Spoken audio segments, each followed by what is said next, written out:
آج کی کہانی شروع کرتے ہیں۔ اب ان کی تھکاوٹ دور ہو چکی تھی، چنانچہ وہ اٹھ کر چل دیے۔ ان کا رخ اس آواز کی طرف تھا۔ شاید بانسری کے جادو کا اثر تھا، انہیں اپنی طرف کھینچے لیے جا رہا تھا۔ شام ہوتے ہوتے دونوں بھائی پہاڑی کی چوٹی پر پہنچ گئے۔ وہاں انہوں نے جو کچھ دیکھا وہ ایک لمحے کے لیے انہیں حیران کرنے کے لیے کافی تھا۔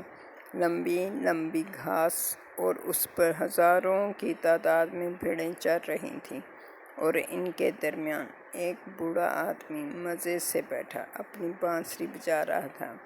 اس بانسری سے وہی سریلی تان نکل رہی تھی جس کی کشش انہیں یہاں تک کھینچ لائی تھی۔ بوڑھے کے چہرے سے مسرت اور اطمینان کا اظہار ہو رہا تھا، یوں محسوس ہوتا تھا جیسے اسے کوئی غم ہی نہیں ہے۔ ان دونوں کو دیکھتے ہی بوڑھا کہنے لگا، تم میں سے کون ہے جو بھیڑوں کی زیادہ سے زیادہ اون اتار سکتا ہے؟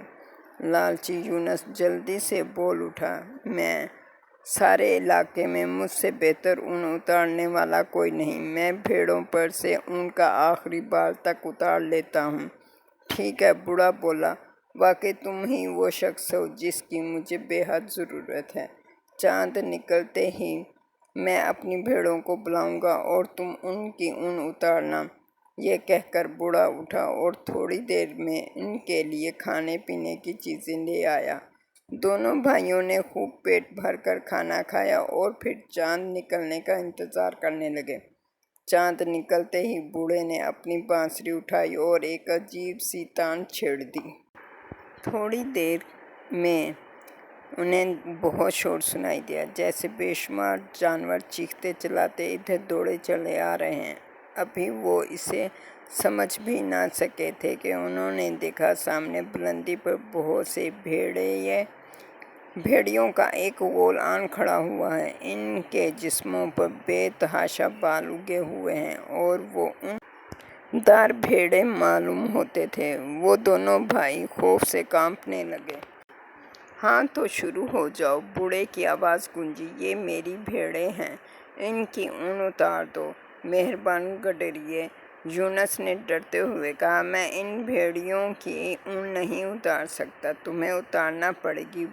بوڑھے نے بات پر زور دیتے ہوئے کہا، اور دوسری صورت میں تم واپس چلے جاؤ اور یہ بھیڑیے بھی تمہارے پیچھے پیچھے جائیں گے۔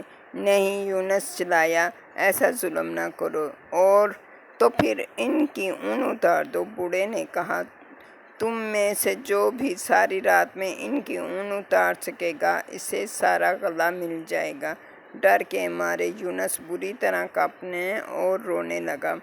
یوسف نے جو اب تک خاموش کھڑا تھا، اپنے بھائی کی یہ حالت دیکھی تو اس سے رہا نہ گیا۔ اپنے بھائی کو اس مصیبت سے بچانے کے لیے اس نے کینچی اٹھائی اور بڑی جرات اور حوصلے سے قدم اٹھاتا ہوا بھیڑیوں کے غول کی طرف چل دیا۔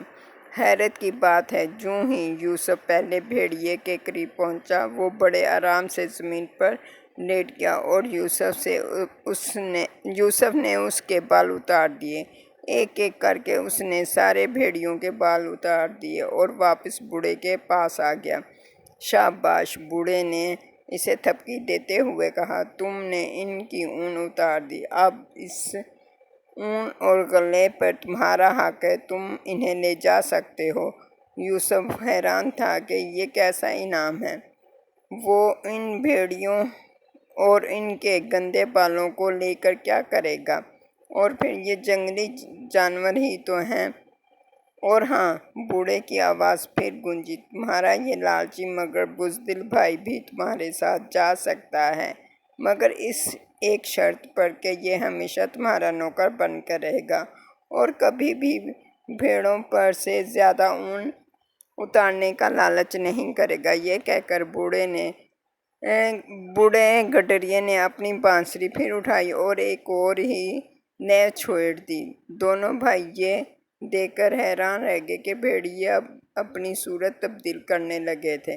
تھوڑی دیر میں ان کی جگہ ہزاروں کی تعداد میں بھیڑیں نظر آ رہی تھیں۔ دوسری طرف بھیڑیوں کے بال بھی چمکدار، سنہرے، لمبے اور ملائم اون میں تبدیل ہو گئے۔